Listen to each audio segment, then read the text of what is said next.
November 25, 2017, 900 MPT by Andy Crump. There is much to love about Pixar's wonderful new film, Coco. Most likely audiences will adore its stunning animation, which is vibrant, exuberant, and positively alive despite being set in the land of the dead. Coco spends most of its time in the company of skeletons and a la brige them living, breathing, flesh and blood types, but in keeping with the spirit of Dia de Muertos, the Mexican holiday of remembrance for lost loved ones, the film rarely feels funereal. Instead, it's celebratory, a dedication to life, to family, to Mexican culture at large, and to Dia de Muertos itself.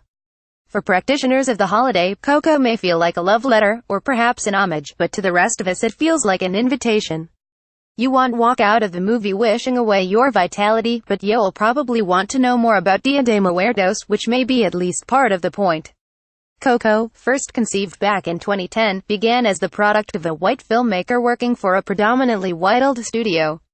It's also true that during production, Disney, Pixar's parent company, got it in its head to try to trademark the phrase Dia de los Muertos for ostensible merchandising purposes. If the story of Coco was defined only by this element, the element of outsiders borrowing narratives from a culture other than their own, maybe the film wouldn't feel as essential as it does in 2017, though quite frankly, it's essential even in the context of Pixar's filmography, too. Because along the way, between 2010 and now, Andy and Pixar opened up production to allow Mexican-American creative voices a seat at the table, like cartoonist Lalo Alcaraz, playwright Octavio Solis, erstwhile Mexican Heritage Group CEO Marcela Davison Aviles, and of course Melina. Alcaraz, Solis, and Aviles make up Coco's cultural consultant group, but Melina, who started off on the project as a screenwriter and earned co-directing credit for himself last year, is one of its storytellers. That, combined with the film's voice cast of Latin American actors, makes Coco feel like an honest attempt by a major studio at honoring a significant cultural tradition, and in 2017, that can read as something of an act of defiance. Making Coco without the input of its consultants would have been easy, though the result would almost invariably have been embarrassing at best, insulting at worst. Making Coco in its present form takes considerably more work, but the result of that work speaks for itself. Not only does Coco succeed as a film, it succeeds as a commemoration of its subject matter. This is a big, screaming deal for the political moment we're going through in America right now, a moment colored in part by open disdain for Mexico and its people by our government. Absurdist talk of a border wall dividing the United States from Mexico is close to graduating from talk to action, with prototypes already upright and in place along isolated corners of San Diego's borderlands.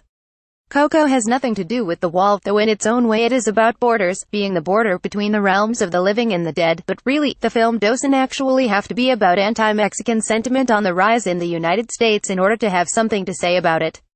Just by being what it is, a top-down, cross-cultural creative collaboration about an important Mexican holiday, Coco sends precisely the message it needs to.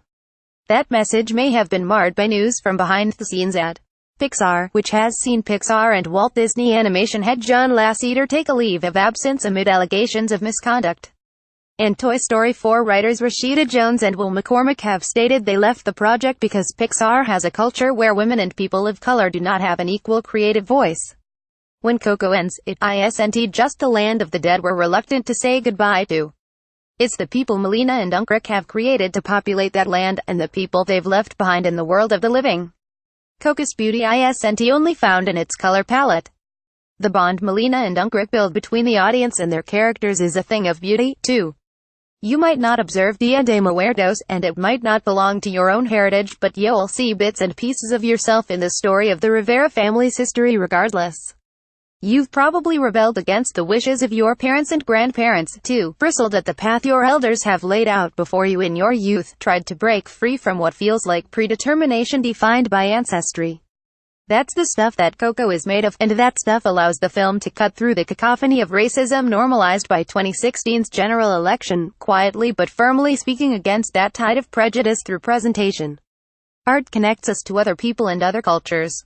Coco connects us to both at a time when these connections are more necessary than ever. Coco.